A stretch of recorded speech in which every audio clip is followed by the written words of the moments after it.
n'a rien à voir avec le fait que les parents soient chrétiens. Oh non, moi je viens d'une famille chrétienne, ma famille est chrétienne. On peut avoir la famille chrétienne mais sans être chrétien.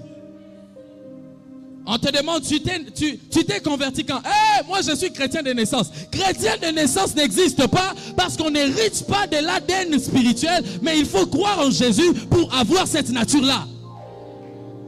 Chrétien de naissance.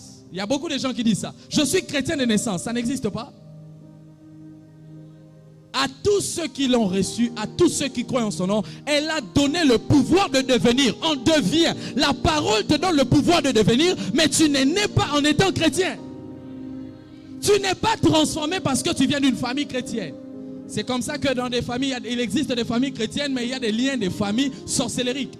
Parce que le problème, ce n'est pas l'identité de la famille, mais le problème dans le monde spirituel, c'est l'identité personnelle que tu reçois par la foi en Jésus. Oh yo, dans un qui est de Dubaï, dans un qui est de France, dans un qui est des États-Unis, Jésus a tikalikaka.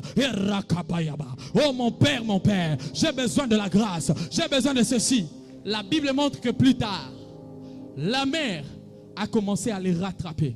La mère, frère, aller avant, il faut se rassurer d'avoir Dieu qui t'a dit d'aller avant.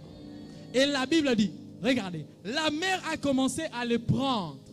Mais lorsque Jésus vient, la Bible dit, non pas seulement Jésus les a dépassés, mais la mère qui était en train d'engloutir la barque, la Bible montre que Jésus a commencé à marcher maintenant sur cette mer. Quand tu dépends de Dieu et que tu es converti, ce qui est en train d'engloutir les autres, Dieu te donnera la possibilité de marcher sur ça.